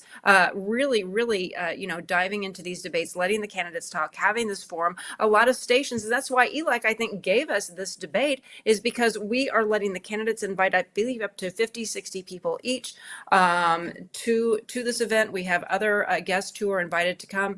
Others are doing it in a closed station, or closed studio, 1 hour. Nobody's able to watch the debate because journalism doesn't really want to invest the money to put this information out to make the candidates accessible to the people. So, I think what we're doing is really, really important, and something that is a little bit of a lost, a dying art, a dying field, sadly. And then, then people will complain, how did this person get elected? How that person get elected? Well, because, the state of journalism has really, really declined. There have been so many cuts. So hopefully what we're doing will ultimately make the viewers more informed, not get out of control. Sometimes they do their own thing, and I do my best. And if all else fails, I've got my bell and I'm not afraid to use it. And I left it in my other room. Otherwise I would be ringing it right now. You'd play mama. Hey, Mama Bear. Stop that. That's it. We got about 30 seconds left. Laura, finally, for New Jersey voters tuning into the debates ahead of the June 10th primary, what should they be looking for in the candidates' responses? Because I know you'll be asking questions like, what color is the sky? And they're going to say, I'm glad you asked that question. I love to sell cars. And it's like, wait, that's not what I asked you. But So what should voters be looking for? Yeah, I think one of the most important things that a viewer can is see how they treat each other. Are they interrupting? Are they being respectful? Are they just going to the same old soundbite that prepared? Your viewers are a lot smarter than sometimes people give them credit for. Listen, that's why I will let the candidates sometimes go a little bit longer when they're going back and forth. I don't want it to get out of control. But Right. see how the other candidates treat each other, and if they're Laura, and listening I to got to me. cut you off. Laura, I got to play mama right now because we are out of time. Veteran journalist and host of New Jersey Politics, seen right here on New Jersey. We're going to have that debate this Sunday evening.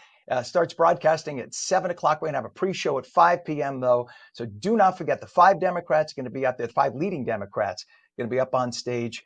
And this is going to be in New Jersey, in Newark, New Jersey, co-sponsored with New Jersey Globe, Rider University, and us here at On New Jersey. We hope you tune in. And it's going 2.5 hours, and then we're going to have a post show. This is going to be a big night. And then the Republicans have a shot on Tuesday. Veteran journalist, again, host of New Jersey Politics here at On New Jersey. Laura Jones, thank you so much for joining us this morning. Thank you, Ken. You bet. Good to see you. 8:30 right now, and boy, oh boy, we really would hope that you would check us out this coming Sunday night, because it is going to be a very open forum. We don't want to put the cuffs on people, so we hope that you tune in even for a little bit of our broadcast. 8:30 right now, and we are now very glad to welcome New Jersey's First Lady, Tammy Murphy, to the show. Since launching her Nurture New Jersey initiative in 2019, she's led the charge to make New Jersey the safest and most equitable place in the country to give birth and raise a child. And she just hosted a Nurture New Jersey Family Festival in Plainfield, connecting families with vital services, healthcare, and support. First Lady Tammy Murphy, thank you for joining us. Thank you for having me, Ken, and thanks for being interested in this topic. Absolutely. I'm not going to delve into politics, but I'm sure in the back of your head, you're glad you're not in any way part of all the stuff that's about to come up. I'm sure now that you could spend your time helping people, which God bless you. And I mean that. God bless you for doing what you're doing here. That's a great thing. So what made Plainfield a priority location for this latest family festival? And how do these events reflect the broader mission of Nurture New Jersey? Sure. Well, Plainfield was our 23rd family festival that we've held over the last 7+ years, and we focus on hotspots. So we focus on areas in New Jersey, pockets where either there's low birth weight babies, or tragically maternal mortality rates, or preterm babies. There's all sorts of statistics that we look at to cover and understand the health of the community. So this one, we happened to get to Plainfield, which was fantastic, and we had over 1,300 people come. But it's essentially a family festival is a cross between a job fair and a block party, where we bring state, county, and local resources together in one place for one specific period of time, and we help as many local residents as we can. We advertise in advance. I go speak in churches and through the faith community. We work through the public school system, the local government.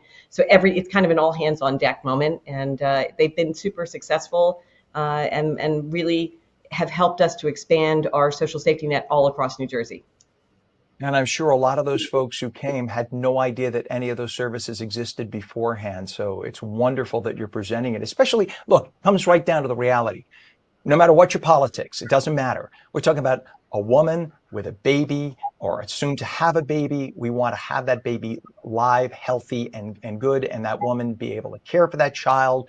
This is a beautiful thing. And what stood out to you during this festival? Was there any particular stories or organizations or community moments that left a lasting impact? Listen, I at my peril do I highlight one of our providers and not all, because we have somewhere between 50 and 100 who show up at every single one of these, and they are universally just really dedicated to their mission. It's always on a Saturday, and it's in the middle of the day, and it was another nice day here in New Jersey, unlike today, I guess. But it's really special to watch. I'll tell you, one of the family festivals, I literally witnessed a WIC check being handed over on the spot. At other family festivals, you can just see the enormous glee that a family can find when they find out, oh, there is someone out there who will help me with, housing or with transportation. I mean, there's so many different aspects of caring and uplifting a community, and it's not all explicitly health. There's a lot of other factors that go into it. You've heard over time of the social determinants of health, ACEs, all these things collude to make communities unhealthy. And it's really great when we're able to jump in and provide those resources on the spot. Yeah, it is sickening to think that there are some women who will lose their child simply because they do not have access to the proper health care, medical. They either can't get to a doctor, can't afford a doctor, don't know where to find a doctor as they're going on in their terms. And it is so essential that they realize that there are agencies out there to help them, other women who can help them through. But it is just so unfair and so sad that there are women who then lose their child because of this. And since launching Nurture New Jersey in 2019, what do you see as the most significant changes or improvements in maternal and infant death outcomes across the state of New Jersey? Listen, there are myriad benchmarks that we follow. So let me just stipulate that up front. But when Phil came into office 7+ years ago, New Jersey was 47th in the country for maternal mortality rates. And that is completely unacceptable, and particularly when you understand that the inequities in care are rampant. And so we have now, through a lot of hard work, through bringing together many stakeholders, I mean, thousands now of stakeholders, not just across our state, but around our country and honestly around our world, where we've been stealing best practices and setting up alliances to make sure that we understand what we should be doing here in New Jersey. What have we done? We've moved from 47th to 28th. But again, wow, there's a lot of other metrics I could share with you. My husband has signed over 70 pieces of legislation in this space alone, which are directly targeting the challenges that we face here in New Jersey. And, I could walk you through all of that, but the three I would say that are super important are: one, we've expanded Medicaid coverage 365 days postpartum, which is a game changer, because what most people don't understand is that the bulk of maternal mortalities occur postpartum. And secondarily, we have created the first and only in the country authority that's solely dedicated to moms and babies. So we are the only state in the country that's doing this. And through that authority, we are building what will be the first in the country innovation and research center focused on moms and babies. So you think about the country, you think about all the cancer centers we have and all of the heart centers we have, and I'm not denigrating those by any stretch. We don't have one for moms and babies. And yet the United States is 57th in the world for maternal mortality rates. So we're building that in New Jersey, and we are an open book. That center is going to house everything from a data collaborative and policy research to be a workforce training center. It's going to provide clinical care, of course. It's going to be an innovation hub where new ideas for tackling some of the challenges pertaining to moms and babies can be explored, and hopefully find new solutions that heretofore have not been presented. So there's enormous opportunity there. And then the last thing I would say is we've started something called Family Connects NJ, which is the most robust universal nurse home visitation program in the United States. Essentially, when a family brings a baby home, the mom is not seen for 6 weeks in normal circumstances. A baby is seen sooner. So we've decided, why don't we send a registered nurse into that home? It's free of charge. There's no stigma. So a registered nurse will show up in a home within 2 weeks of delivery and spend up to 90 minutes with that family, checking on the health of the mom, checking on the health of the baby, and seeing if there's other ways that we can be helpful as a state. So if there's additional resources that are needed, we can connect that family with those resources. But this has been a game changer. Of the thousands of I think now we've served 3,700 families since we launched at the beginning of last year. 17% of those of the moms and babies were referred back to either the ER or to their primary care provider for a serious issue that was caught early and means not a real challenge down the road. And of those 3,700 we've seen, over 75% have been referred to other services that New Jersey provides. So this is potentially a real game changer for our state. And I hope other states will follow us. And I look forward to rolling this out through the entire state by January of 27. What a beautiful legacy too for you, and for the state. Not just you. Obviously, you started this, work with this, but what a beautiful legacy to leave behind as well. And just the idea. I mean, just speaking in human language here, having Yeah. dealt with a family of means, Mhm. when a young woman has a child, it is so much work. It is round the clock. It is constant crying and changing of diapers. I can't even imagine if you are a woman who does not have the family, does not have the money, does not have the support structure around them. I can't even envision what that young woman is going to. I can't, how they get through that. So the idea of having a nurse, just knowing that a health professional can come to them and answer questions and help them through the most critical time as that infant is there and it's new for the mother, etc.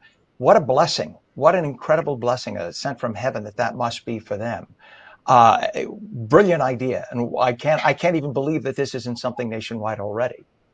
Well, it's something that many countries do, and they do. You know, we will offer up to 3 visits of 90 minutes each, but many countries offer weeks and weeks and weeks of this. So we have a lot of catching up to do, but we have to prioritize the health of our moms and babies. And the good news, by the way, is that moms and babies are not a partisan issue. Everybody agrees that we need healthy moms and babies. And anybody who looks at the numbers understands that if we take care of those moms and babies today, the monetary benefit to our state and to our country and our world down the road are infinitesimal, in all honesty. Whether it's healthcare coverage, whether it's participating in the workforce, there's a million ways that this can be measured. And so this is not only the right and moral thing to do, but it's the smart thing to do. And we are going to continue to make New Jersey the safest and most equitable state in the nation to deliver and raise a baby. I'm going to run through the tape, and that's what we're going to do. Mrs. Murphy, how does the recently formed Maternal and Infant Health Innovation Authority help ensure the work of Nurture New Jersey continues beyond the time that you will leave as First Lady? I know you're going to still keep working with them, but how will we be ensured that it continues beyond? Yeah, so Ken, this kept me up a lot, very many sleepless nights, concerned that, you know, I've had the ability to convene people and bring thousands together with this initiative. And there are so many good people out there who are working away every day to try and solve this challenge. But what happens when Phil leaves office? I'm really thrilled that the authority has been set up. It's, as I said, it's the first in the country, the first state authority that deals with moms and babies only. We have an incredible woman by the name of Lisa Asari who is running the authority. She will, and she's got a great board. We've got people who are from the community who are on the board. We've got people who are experts who are working together, and she is now going to pick up the reins from all that we're doing, and as she now works alongside us. And once we leave office, then she will be the focal point, and she will help run this charge and lead this charge to make sure that everything keeps going. Well, New Jersey's First Lady, Tammy Murphy, what a wonderful thing you're doing. Thank you so much for doing it. And thank you so much for joining us this morning. We'd love to have you back anytime. Please talk about this anytime you'd like. Have a wonderful, wonderful day. Thanks, Ken. Really appreciate it. Have a great day. And we do too. You too. All right. Look, and the First Lady is right. This is not a Democrat or Republican issue. This is about babies. And you know, on the right side, it's all about talking about right to life, right to life, right to life. Well, this is the perfect opportunity, right? We're talking about bringing a baby into the world, and you want that baby to be healthy and the mother to be cared for. So if there's any place where we should be spending money and have priorities, I think the First Lady has nailed it right there. Take care of the moms and the babies. Let's get it right, because in that first couple of months, when a mother first brings home that baby, especially a young new mom, that's a lot. It's a lot. You're talking about no one else in some cases. If they don't have the extended family structure and friends and support and people to talk to, bringing home that baby is a lot on that young person. And so hopefully there's a partner or a husband or a spouse in the picture, but sometimes there isn't. And if they don't have the financial means to get health care, et cetera, it just complicates matters all the worse. So God bless First Lady Tammy Murphy for what she's doing, and I hope she continues doing that. It's a good thing, a nice legacy to leave in the state of New Jersey. 8:44 now, foggy this morning, showers this afternoon, highs in the low to mid 70s. Our full Garden State forecast with meteorologist Mike Favetta's weather prep in just a moment.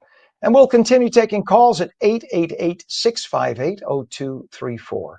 888-658-0234. You're watching On New Jersey Mornings. Don't go away.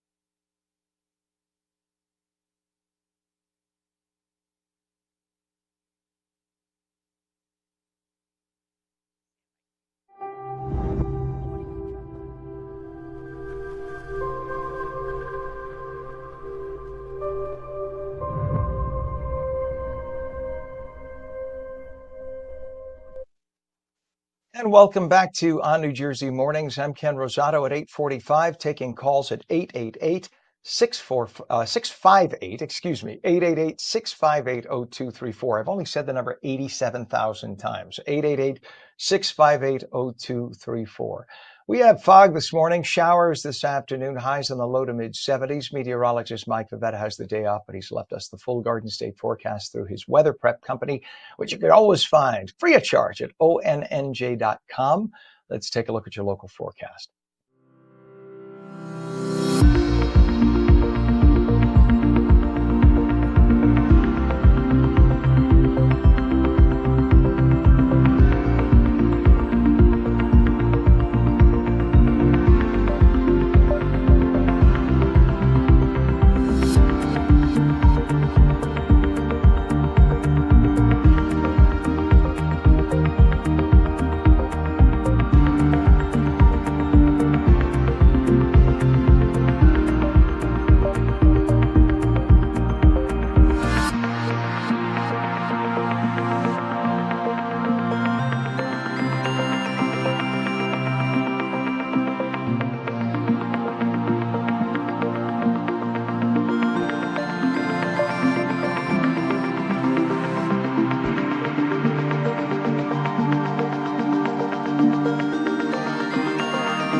All right, and the forecast again is fog this morning, patchy fog, in fact, dense in some areas, and then we'll have clouds through the day with a chance of showers this afternoon. In fact, a pretty good chance of showers in the afternoon with highs in the low to mid 70s. Gets warmer tomorrow with high 70s, and then once you get into Saturday, we're talking low to mid 80s throughout much of New Jersey, and you get into the chance of thunderstorms.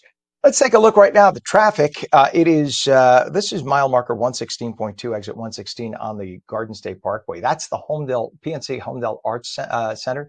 It's where they have all the concerts and stuff. That's the parking lot beyond there. But that's what it looks like right now. That's the dense fog. And that's because you have the water in proximity. So the closer you are to the water, the more fog you have. The further you are inland, the less fog. And that is just due to the difference in the water temperature and the air stability. You don't have wind. So you notice the trees are perfectly still. They're not moving. Because of that, you have the density of the air, the cold and warm air, meeting, clashing. The humidity causes the ground fog, which is ground cloud, which is what fog is. It's just clouds on the ground. And they're not moving. So eventually, as the sun comes up, gets brighter and stronger above the clouds, some of that fog will lift. But until then, please give yourselves extra travel time. Other problems we have in roadways this morning, we have a disabled vehicle on the New Jersey Turnpike exiting at interchange 9, Route 18 in East Brunswick. One toll lane is blocked. Crash on the New Jersey Turnpike inner roadway northbound south of interchange 13, which is the Goethals Bridge exit I-278 in Linden. Left lane is blocked. Vehicles in the left lane and left shoulder. We have that disabled vehicle on I-80 eastbound west of exit 62, the Garden State Parkway exit at Saddlebrook Township. A right lane of the 4 lanes is closed. We have a disabled tractor trailer on the New Jersey Turnpike exiting interchange 7A, 195 in Robbinsville. Vehicle on the right shoulder. And we have a crash on I-78 westbound east of exit 29, I-287, which is in Bridgewater Township. 2 left lanes of the 3 lanes closed. Apparently, we must have gotten that I-80 accident cleared up at the interchange with I-95 because I don't see it reported anymore, but there might be some residual delays. If you're on I-80 heading eastbound by the I-95 interchange on the local lanes, that was closed for 2 hours today because of a serious accident and an accident investigation. So I'm sure there are going to be residual delays as you make your way through. And then you'll see what happens as you go to the 8095 approach to the GWB. Very heavy, very slow, about a 45 to 50 minute delay crossing into Manhattan, 30 minutes at the Lincoln, 25 minutes at the Holland right now. And we have the ongoing roadwork repairs on I-80 east and westbound exit 34, Route 15 in Wharton because of the sinkholes, hoping to open up at least 1 or 2 westbound lanes in the next week, and then 1 or 2 eastbound lanes about 2 to 3 weeks from now. That's Route 15 on the right side. Very overmodulated on that camera shot. They got to climb that pole and fix that iris on that camera because I'm a little blinded right now looking at that. 8:51 is our time, and in a shocking case out of Gloucester Township, a couple has been arrested for allegedly holding a teen captive and abusing her for 7 years. Brenda Spencer, who is 38, and Brandon Mosley, 41, face charges including kidnapping, aggravated assault, and sexual assault after Spencer's daughter, who's now 18, escaped their home on May 8th. Authorities say that victim was removed from school back in 2018, confined in squalid conditions, and endured horrific abuse, including being forced to live in a dog crate and a padlocked bathroom. Camden County Prosecutor Grace McCauley called the case despicable and heartbreaking. The investigation continues as that victim now receives support.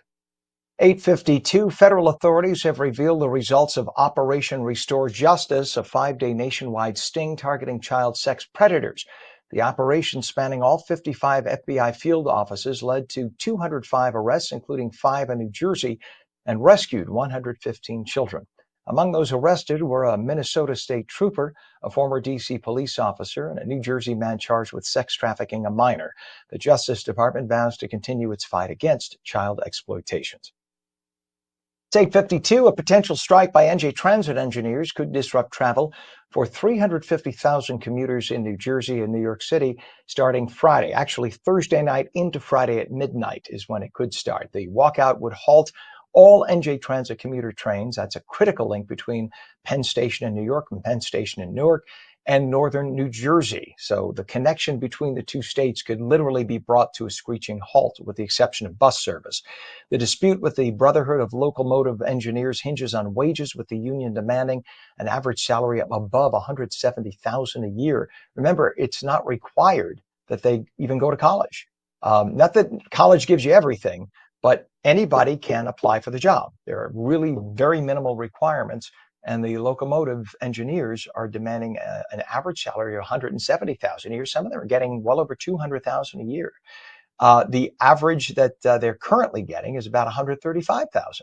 They haven't had a raise, though, in 6 years. Negotiations continue as commuters brace for impact. 8:53, Homeland Security Secretary Kristi Noem accused 3 New Jersey House Democrats, Representatives Rob Menendez, LaMonica McIver, and Bonnie Watson Coleman, of lawlessness after they allegedly scuffled with federal agents at a New York migrant jail during the arrest of Mayor Ross Baraka. Noem called their actions beneath Congress, with the Democrats insisting they were conducting oversight at Delaney Hall, which Baraka claims is operating illegally. Apparently, he's saying that there are code violations. People who've gone inside say the code violations mean actually, in reality, 4 or 5 covers of electric sockets. Somebody went and kicked them and cracked them, and that's the code violation. So somebody obviously did that intentionally, and Mayor Baraka trying to seize on the opportunity to get some fame as he goes into the debates on Sunday for the Democratic primary for the governor's race, is trying to seize on that. And that's why he claimed to other people he wanted to get arrested on Friday, and he did. Videos show MacGyver pushing past an agent, and federal officials are considering charges. The Democrats deny breaking in as political tensions rise. Health and Human Services Secretary Robert F. Kennedy Jr. faced intense scrutiny Wednesday during his first congressional appearance since taking office.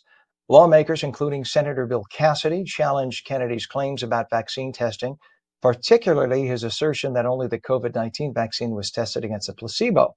Senator Christopher Murphy accused Kennedy of undermining the measles vaccine amid a deadly outbreak.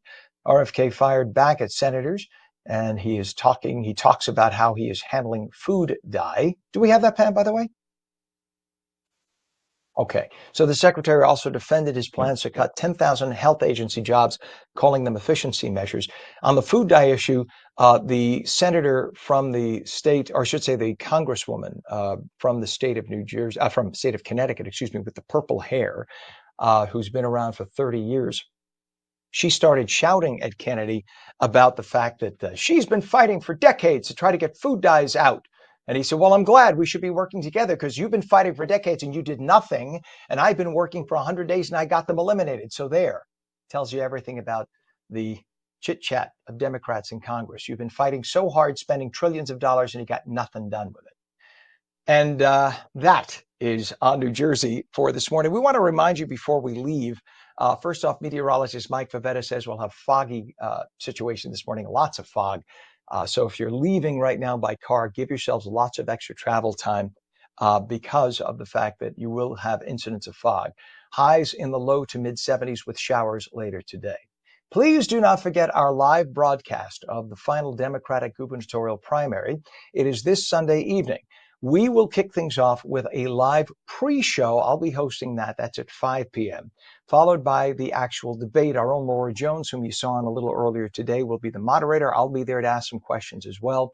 That is with the leading 5 Democratic candidates starting at 7 p.m. At 9:30, we will have a post-debate wrap-up. So it's going to be a long day. Our partners with the New Jersey Globe and Rider University will be there as well as we go live in Newark. So join us again, starting at 5 p.m. Sunday. That is the pregame, if you will. The pre-show, we'll be talking about all the different candidates, what they stand for, what we'll be looking for in the actual debate. It's going to be a very free-form type debate. 2.5 hours for those 5 candidates. They will each get a lot of speaking time, unlike some of the other debates where they were limited to 2-minute, 1-minute sound bites. These ladies and gentlemen will have a lot of time to talk. And that is, again, pre-show starting at 5 p.m. Sunday, the actual debate starting at 7 p.m. And then at 9:30, when the debate ends, we'll have a post-show wrap-up. Join us at any point throughout. And if you are your own streaming company, you're welcome to take our feed and stream it live on your channel. You could just go to our website for information on that. And that's on New Jersey Mornings for Thursday, May 15th. I'm Ken Rosato. Catch us again next Monday when we will be live. In the meantime, see us for the debate this Sunday. Until then, have a wonderful day.